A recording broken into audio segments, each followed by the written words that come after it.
Oke. Ya Bang, bisa ceritain ada apa nih hari ini di Polres Jaksel?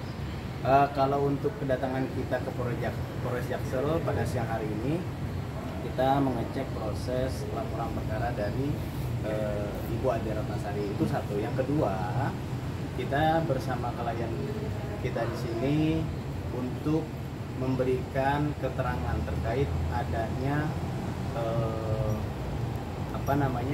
anaknya itu yang hilang. Kalau kita bilang anaknya diambil oleh suami dan kawan-kawannya yang lain. Pada dasarnya perbuatan seseorang yang mengambil anak secara paksa dari orang tua atau walinya termasuk kejahatan terhadap kemerdekaan orang sebagaimana diatur di dalam pasal 330 KUHP. Nah, di sini adanya dugaan tindak pidana pada pasal 330 yang dilakukan oleh suaminya yang berinisial JFB. Nah, tentu kita terus mendalami terkait dengan unsur-unsurnya, karena bagaimanapun secara penjelasan analisis yuridis sebagaimana pengambilan anak secara paksa. Iya, pas lagi di Muslim juga. Oke, pengambilan anak secara paksa oleh orang tuanya, yang perlu saya ulangi, yang termasuk mengambil anak secara paksa itu maupun orang tuanya ketika anak masih di bawah umur, masih dalam keadaan menyusui, itu tidak boleh. Kembali lagi kepada pasal 330 KUHP. Anaknya usia Sekarang 1 bulan 10 hari. 1 bulan 10 hari. Itu sangat. Waktu diambil? 22 minggu. Nah, posisi anak itu ketika diambil masih usianya sekitar 2 minggu kurang lebih. Iya, saya nggak bisa ngapa-ngapain pun karena saya tidak berpower dan mantan suami saya powernya gede. Nah, jadi kedatangan kita hari ini memberikan keterangan untuk memberikan kita juga berkonsultasi terkait dengan unsur-unsur yang terpenuhi adanya tindak pidana yang dilakukan oleh inisial JFB. JFB ini seorang pengusaha yang memang agak cukup terkenal sedikit. Cuman kita tidak boleh menyebutkan namanya, kita masih bertabayun. Tapi dari klien kami kita berusaha untuk melakukan restoratif justice, negosiasi baik-baik, jangan sampai karena adanya tindak pidana ini salah satunya dirugikan. Maka dari itu dari Ibu dan Tim ada lagi berikan ini kesempatan. saya jelaskan sedikit bahwa terlepas dari laporan saya di sini, saya dan Mas Alvin ini sebagai PH-nya, penasihat hukum dari Mbak Aida, ya. Jadi ya Aida Suri ini sudah mengalami sebuah ya mentalnya sangat terganggu banget karena kemarin saya menemani gitu. Mana ada sih seorang ibu yang mau terpisah dengan anaknya? Ini sekali lagi ditegaskan, mana ada seorang ibu yang mau berpisah dengan anaknya, apalagi anaknya saat itu butuh asupan ASI. Sebaik-baiknya ASI di luar, ya, entah itu susu atau apa, menurut kesehatan Badan Internasional diakui bahwa ASI dari ibunya sendiri itu adalah ASI yang terbaik. Nah, kembali lagi bahwa yang melakukan perpisahan antara anak bayi ini dengan ibu kandungnya sini adalah ayahnya. Nah, kalau si ayah ini menurutnya bahwa dia adalah ayah yang terbaik, seharusnya tahu apa kebutuhan bayi itu. Susu dari ibunya. Nah, bukan susu dari orang lain. Dan lucunya, ini lucu ya, bahwa yang melakukan ini, saya kasih ultimatum sedikit, bahwa inisial JFB adalah salah satu pengusaha besar di Depok, Jakarta Selatan. Dia memiliki salah satu IO yang cukup besar, properti yang cukup besar, yang saya masih keep dulu ya di depan media. Kita menunggu nih, bagaimana JFB bersama dengan rekannya NW yang sedang menjaga anaknya dari klien kami ini. Nah, perbuatan-perbuatan mereka ini sudah jelas melanggar dari hukum. Ya, tadi seperti dijelaskan oleh rekan saya. Nah, itu. Jadi kita berikan waktu kepada Bapak JFB di Depok, kalau bisa melihat kami di sini bersama dengan istri Anda yang sedang merindukan anak Anda. Memang ada komunikasi bahwa bisa saja melihat, ini bukan persoalan melihat, ini anak bukan usia yang sudah mungkin dikategorikan anak-anak.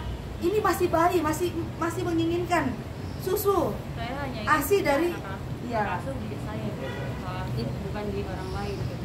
Jadi sedikit tambahan. Tadi kan dari klien kami juga menjelaskan terkait dengan hak asuh. Bahkan di sini aja posisinya belum ada divorce atau cerai. Ini masih menjadi istri yang sah, yang dimana anak sangat-sangat jauh di bawah umur. Usia waktu diambil itu kurang lebih 2 minggu, sekarang 1 bulan. 1 bulan 10 hari itu masih membutuhkan ASI dari ibunya. Jadi kita berharap dari yang bersangkutan coba tolong kooperatif, membangun komunikasi, jangan sampai ini terjadi berkelanjutan. Jangan sampai juga malah berlari ke ranah pidana. Bang, mungkin bisa ceritakan kronologis awal mula terjadi Kenapa bisa diambil pengambilan? keputusan? Apa sih alasan Dari Bapak? ada kejadian apa? Ada kejadian Alasannya apa sih Bapak ngambil anak? Oke, biar saya ambil alih ya, karena saat ini memang pikirannya lagi kacau, karena memang sangat tertekan mental.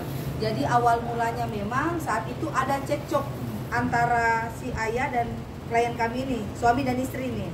Nah, berhubung karena memang saat itu klien kami ini baru saja melahirkan.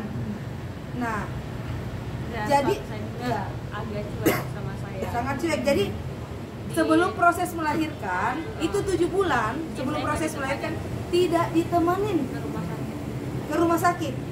Pada saat klien kami mempertaruhkan nyawa nih melahirkan anaknya, dia sudah timang-timang selama 2 minggu itu, lalu tiba-tiba memang ada tekanan mental terus nih dari si sang suami yang doyan beristri, ya. Si JFB ini doyan beristri. Saya istri kedua. Oke, secara sah ya.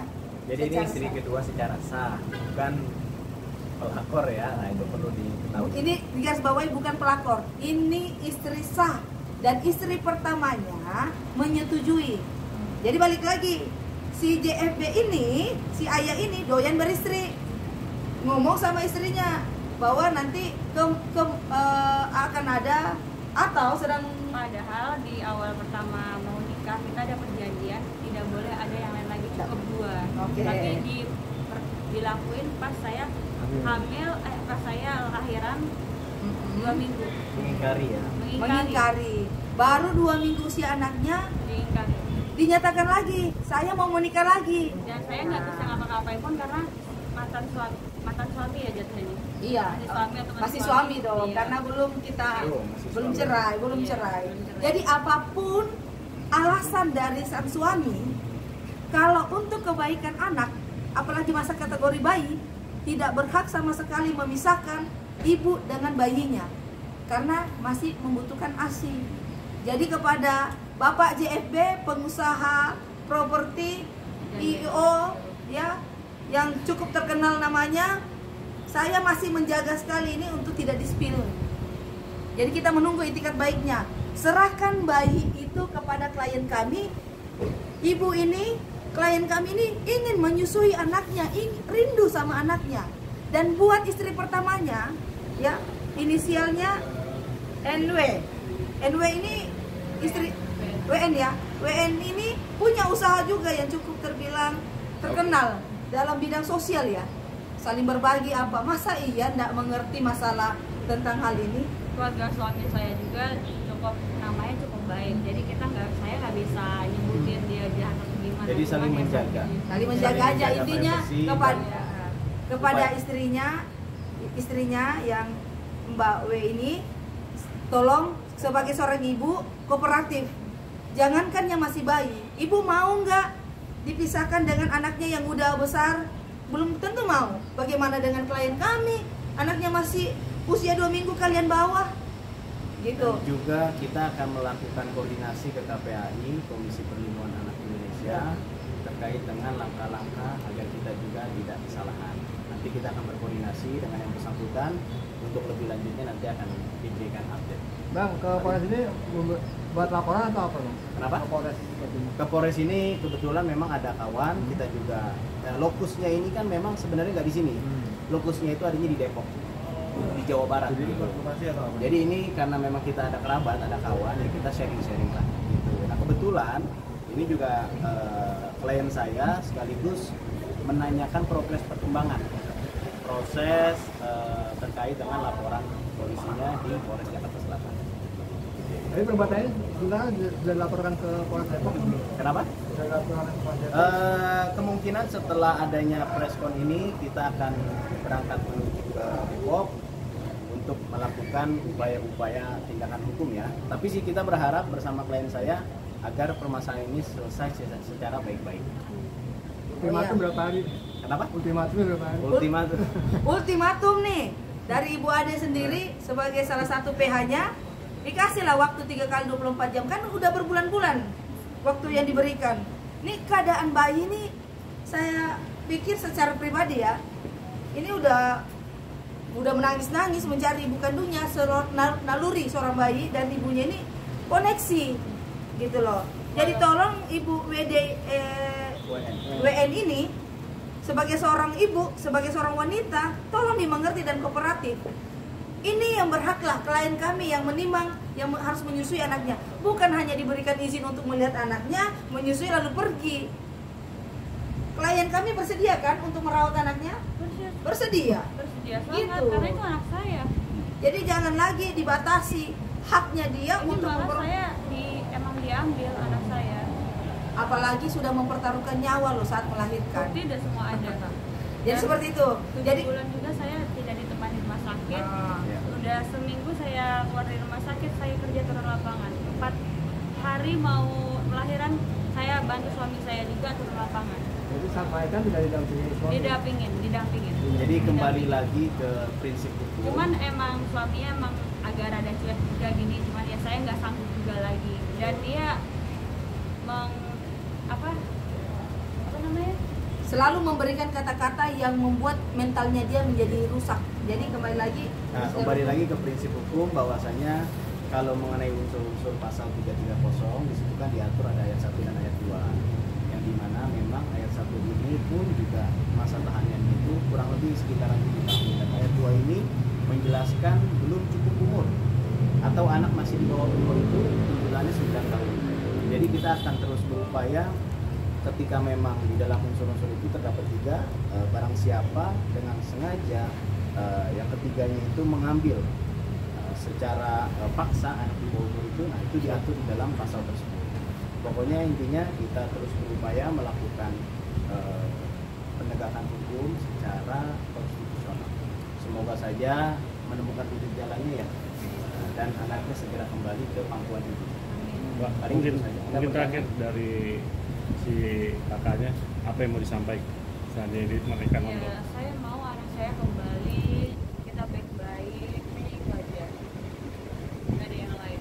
Tapi ya suami saya ini orangnya keras, anaknya tetap di dia gitu.